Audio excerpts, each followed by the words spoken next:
आप सभी को मेरी शुभकामनाएं। इससे पहले हमने शरीर को शालीनता से छोड़ने के विषय के बारे में सीखा था। अब देखते हैं कि शरीर से निकलने के बाद उस आत्मा का क्या होता है। आमतौर पर आत्माएं दो प्रकार की होती हैं, परिपक्व आत्माएं और दूसरी अपरिपक्व आत्माएं। परिपक्व आत्माएं पूरी तरह से जागरूक होती हैं। शरीर छोड़ने के बाद वे अपने भौतिक शरीर को देखती भी नहीं हैं, वे तुरंत ऊपर की तरफ ही देखती हैं। अब हम सबसे पहले अपरिपक्व आत्माओं के बारे में जानेंगे। अपरिपक्व आत्माएं अपने भौतिक शरीर में लौटने के लिए कुछ प्रयास करती हैं और फिर वे अपने स्वजनों, अपने बच्चों, नाती पोतों को दुखी देखकर और आसक्त हो जाती हैं। कुछ आत्माएं अपने घरों, अपने खेतों, अपने बागीचों या अपने कारखाने या यहाँ तक कि अपने प्रिय कार से बंधित हो जाती हैं। क्या आप विश्वास कर सकते हैं कि कुछ आत्माएं अपने पालतू कुत्ते, जिसे उन्होंने इतने प्यार से पाला था, उसके प्रति लगाव के कारण पृथ्वी से बंध जाते हैं। आत्मा को ऐसे पृथ्वी से बंध जाने के बाद कुछ 100 वर्षों के लिए भी भटकना पड़ सकता है। इस बात से मुझे वशिष्ठ महामुनि ने अवगत किया कि 12 सूक्ष्म लोक होते हैं। इनको समझने के लिए एक 12 मंजिले घर की कल्पना कीजिए।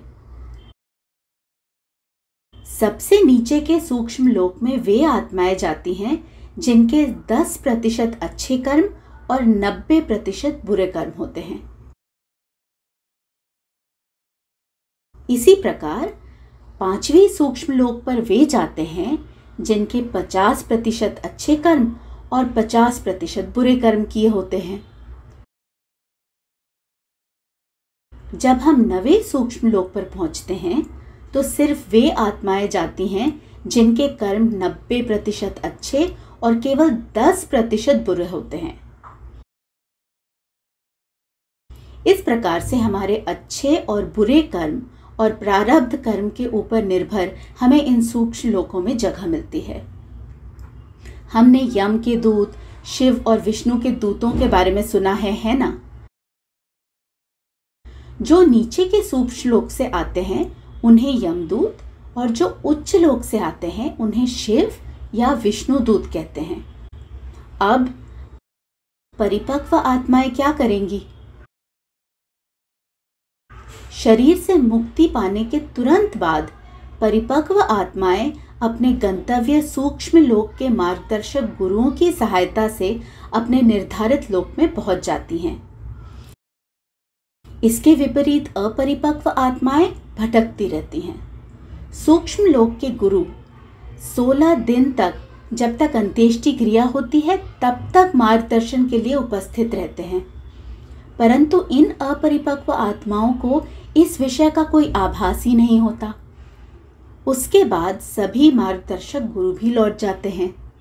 तब इन आत्माओं का उद्धार किसी और के आध्यात्मिकता या ध्यान करने से ही हो सकता है और ये अपने निर्धारित सूक्ष्म लोक में जा सकती हैं। प्रत्येक सूक्ष्म लोक के लिए मार्गदर्शक गुरु होते हैं। मान ले कि हमें उस सूक्ष्म लोक में जाना है जहां 90% अच्छे कर्म और 10% बुरे कर्म वाली आत्माएं हैं। आत्माएं जिन्हें हम पहले से ही इस जन्म से जानते हैं और जो उस सूक्ष्म लोक में हैं, वे भी मार्गदर्शक गुरुओं के साथ आते हैं।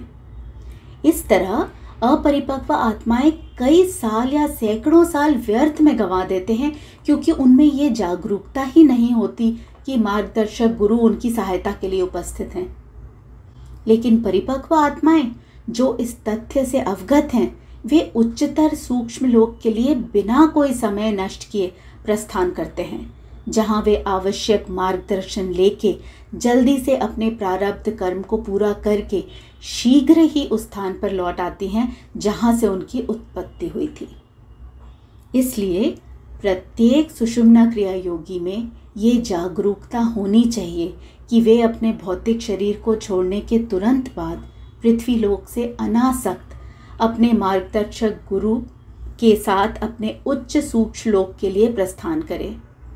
तो क्या आप अपने में इस जागरूकता का विकास करेंगे? मंगलम, नित्य शुभ मंगलम।